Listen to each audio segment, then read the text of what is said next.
여러분, 우리 대중의 지혜나 여론 같은 말들 참 당연하게 믿는 경향이 있잖아요. 왠지 다수의 생각이 소수보다 더 현명할 것 같고 그렇죠?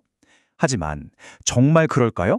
오늘 이 시간에는요, 바로 그 믿음의 정면으로 한번 도전해 보려고 합니다. 이 집단의 생각이라는 거, 과연 우리가 얼마나 믿어도 되는 걸까요?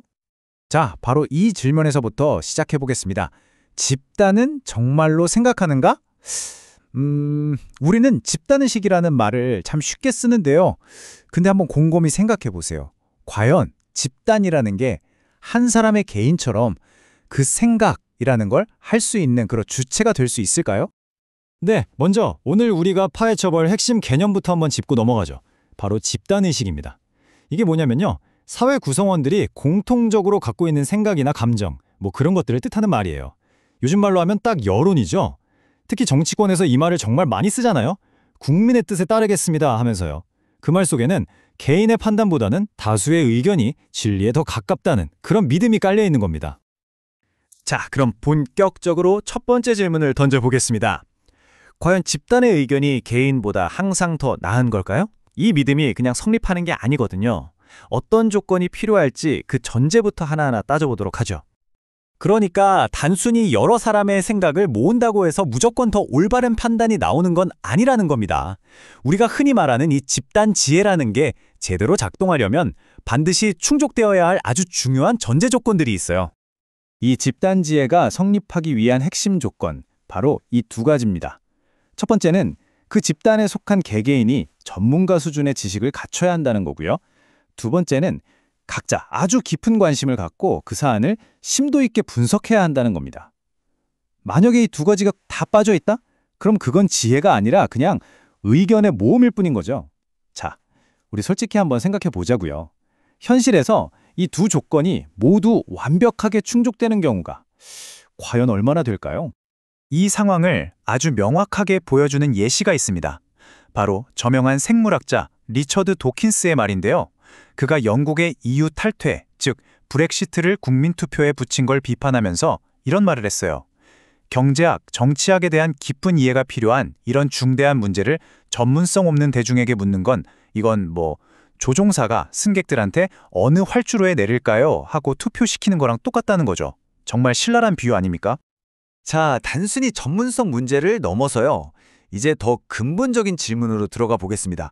심리학적으로 봤을 때 과연 집단이라는 게 정말 생각이라는 걸 할 수 있을까요? 어쩌면 이 집단의식이라는 말 자체가 틀린 말일 수도 있습니다. 왜 그런지 한번 들여다보죠. 개인과 집단은요, 정말 근본적으로 다릅니다. 개인은 스스로 생각하고 분석하는 말 그대로 의식의 주체가 될 수 있잖아요. 하지만 집단은 그렇지 않아요. 집단은 생각하는 대신 그냥 외부 자극에 반응할 뿐이고요. 분석하는 대신 어떤 주장을 비판 없이 수용해버립니다.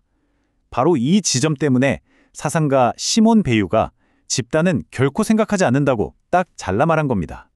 미국의 유명한 저널리스트 월터 리프먼이 이런 말을 했어요. 모두가 비슷하게 생각할 때 아무도 깊이 생각하지 않는다.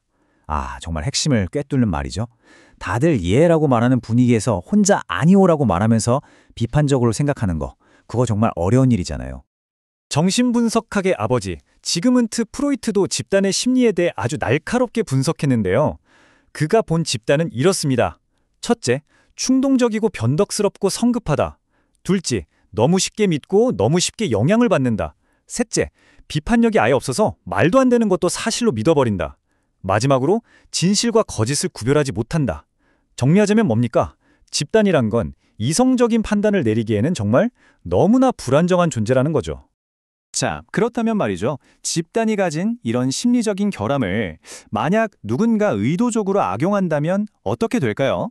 지금부터는 그로 인해 벌어질 수 있는 아주 위험하고 때로는 끔찍하게까지 한 결과에 대해 이야기해 보겠습니다. 이 정말 섬뜩한 말 누가 했는지 아십니까? 바로 나치 독일의 선전장관이었던 요제프 괴벨스가 한 말입니다. 그는 대중에게는 비판적인 사고 능력이 없다는 걸 너무나 정확히 꿰뚫어 봤어요. 그리고 바로 그 점을 선전과 선동의 도구로 아주 효과적으로 써먹었던 인물이죠. 방금 들으신 괴벨스의 말 바로 다음에 이 말을 보면 그 의미가 훨씬 더 명확해집니다. 마르크스와 엥겔스는 이렇게 말했어요. 한 시대의 지배적인 생각은 언제나 지배계급의 생각이었다. 이게 무슨 뜻이겠어요? 우리가 흔히 여론이다, 시대정신이다 하는 것들이 사실은 지배계급의 이익을 대변하는 생각에 불과하다는 거죠. 다시 말해, 대중의 생각이라는 게 밑에서부터 자발적으로 만들어진 게 아니라 위에서부터 교묘하게 주입된 결과물일 수 있다는 겁니다. 철학자 니체는 여기서 한 걸음 더 나아가서요. 집단 심리가 낳을 수 있는 가장 극단적인 결과, 바로 집단적 광기에 대해 이야기합니다. 개인으로서는 정말 상상도 못할 비이성적인 일들이 집단이라는 이름 아래에서는 너무나 쉽게 일상적으로 벌어진다는 그런 무서운 경고죠. 그리고 안타깝게도 니체의 그 경고는 역사 속에서 여러 번 끔찍한 현실이 됐습니다. 600만 명을 조직적으로 학살한 나치의 홀로코스트, 또 900명이 넘는 신도들이 함께 목숨을 끊었던 존스타운 집단 자살 사건.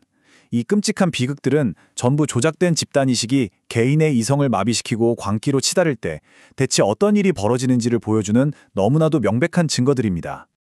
자, 지금까지 집단의식이 가진 문제점과 위험성에 대해 깊이 파헤쳐봤습니다. 그럼 해결책은 뭘까요? 이대로 그냥 휩쓸려야만 할까요? 아닙니다. 마지막으로 그 해답을 바로 개인의 사고, 즉 스스로 생각하는 힘에서 찾아보려고 합니다. 철학자 비트겐슈타인이 이런 말을 남겼습니다. 아무도 내 모자를 대신 써줄 수 없듯이 아무도 나를 대신해 생각해 줄 수 없다. 정말 그렇죠. 생각이라는 건요, 지극히 개인적인 행위입니다. 다른 사람이 대신해 줄 수가 없어요. 우리가 여론이 그러니까 하면서 내 생각을 거기에 맡겨버리는 순간 그건 더 이상 나의 생각이 아니라 그냥 남에게서 빌려온 의견일 뿐인 거죠. 바로 그렇기 때문에 집단의 생각에 아무런 비판 없이 그냥 동조하는 것은요, 우리 인간이 가진 가장 근본적인 능력, 바로 이성적으로 사고하는 능력을 스스로 포기하겠다고 선언하는 것과 같습니다. 우리 스스로를 생각하는 동물이 아닌 존재로 만들어버리는 거죠. 그럼 우리는 어떻게 해야 할까요? 철학자 파스칼의 이 유명한 생각하는 갈대라는 비유가 그 길을 보여줍니다. 인간은 자연 속에서 한 줄기 갈대처럼 연약한 존재지만 생각을 할 수 있기 때문에 그 어떤 것보다도 존엄한 존재가 된다는 겁니다. 여기서 파스칼이 말하는 생각이란 바로 집단의 목소리에 휩쓸리지 않고 온전히 자기 자신의 힘으로 결론에 도달하는 그런 고독하고 위대한 개인의 사유를 의미하는 것이겠죠. 그래서 오늘 마지막으로 여러분 한 분 한 분에게 이 질문을 던지면서 마무리하고 싶습니다. 매일같이 쏟아지는 수많은 여론과 집단의 목소리 속에서 당신은 과연 집단에 기대지 않고 오롯이 스스로의 힘으로 생각하고 서 있는 진정한 의미의 생각하는 갈대가 맞습니까?